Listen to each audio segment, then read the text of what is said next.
దాంట్లో 3,32,00,000 ఓటర్లు అన్న నేను చెప్తున్నది అధికారికమైన వెబ్సైట్ లెక్కనే చెప్తున్నా, ప్రభుత్వం పెట్టినటువంటి వెబ్సైట్ లెక్కనే చెప్తున్నా. అయితే ఈ 98,52,168 మంది తక్కువ ఎస్సీ మీద చూపిస్తున్నారు.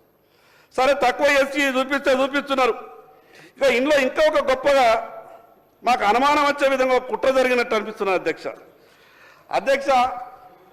వెనకబడ్డ కులాలలో కొంత అవేర్నెస్ తక్కువ ఉంటుంది. మేము ఫ్యామిలీ ప్లానింగ్ కొంచెం తక్కువనే వెళ్తాం. మా ఇంట్లో 2 పిల్లలు 3 పిల్లలు 4 పిల్లలు ఉంటారు అధ్యక్ష. కానీ మా జనాభా 14 ఏళ్లలో తగ్గిపోయింది అధ్యక్ష. అంటే 14 సంవత్సరాల నుంచి కాపురాలే జరుగుతలేవా? ఆ కుటుంబాలలో పిల్లలే ఉడతలేరా? అసలు ఈ సంఖ్యని ఏ రకంగా నిర్ణయించిండ్రు? నేను గౌరవ ముఖ్యమంత్రికి మీ ద్వారా విజ్ఞప్తి చేస్తున్నానంటే, మీరు మాట ఇచ్చిండ్రు, ఏం తొందర పడకుండా. స్థానిక సంస్థల ఎన్నికలు 6 నెలల తర్వాత పెట్టుకున్నారు, ఏం కొప్పలు మునిగేది ఏం లేదు.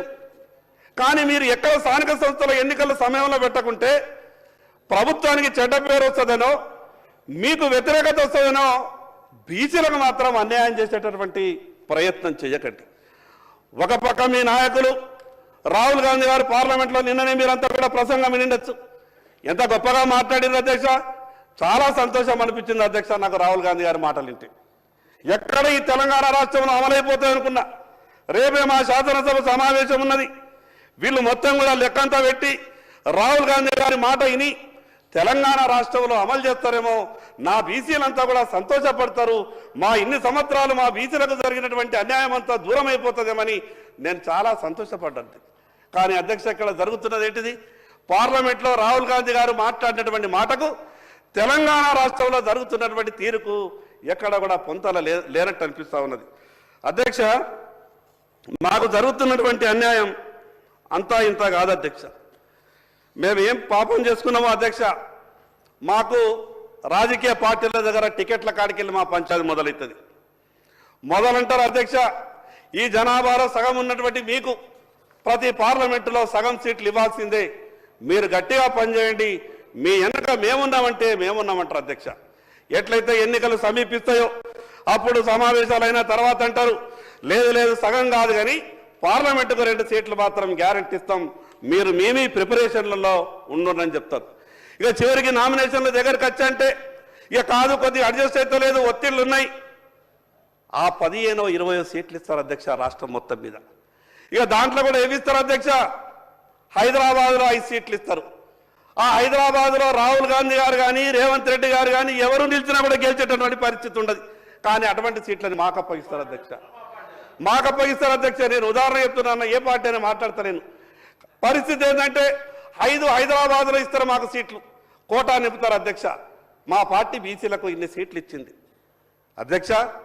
ఎక్కడనైతే గెలవలేమో అక్కడ మాత్రం మీరు కోటా నింపడానికి బీసీలకు సీట్లు ఇస్తారు. మరి ఈ రకంగా మీ ఆలోచన ఉంటే ఈరోజు జనాభాలో దాదాపు 60% ఉన్నటువంటి బీసీలకు న్యాయం ఎక్కడ జరుగుతుంది అధ్యక్ష? ఎట్లా జరుగుతుంది అధ్యక్ష? ఒక్కసారి ఆలోచించాలని మీ ద్వారా విజ్ఞప్తి చేస్తా ఉన్నాను. మా బీసీ సహచార మంత్రి నాకు ప్రభాకర్ అన్న చూస్తే చాలా సంతోషం అనిపిస్తుంది. బాగా గట్టిగా మాట్లాడతాడు అధ్యక్ష. ఏ విషయం ఉన్నా కూడా గంటాపదంగా చెప్తాడు. పార్లమెంటు సభ్యునిగా పార్లమెంట్లో పోరాటం చేసిండు. ఈ తెలంగాణ రాష్ట్ర శాసనసభకి ఎన్నికైన తర్వాత మంత్రి అయినాక నేను సంతోషపడ్డా.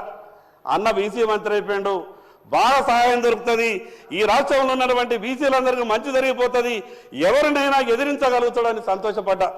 కానీ ఇలా పరిస్థితి చూస్తే అన్న కూడా మెత్తగా పడ్డట్టు అనిపిస్తాడు అధ్యక్ష. అన్నకు కూడా ఏమైందో నాకు అర్థమైతే లేదు. అన్న కూడా మెత్తగా పడ్డట్టు అనిపిస్తున్నాడు. మాకు టికెట్లలో అన్యాయం జరుగుతుంది. తీరా ఎమ్మెల్యేలో అటో ఇటో పోతే కాంగ్రెస్ పార్టీలో 7-8 గెలిచింది అనుకుంటా బహుశా. తీరా మేమనుకుంటా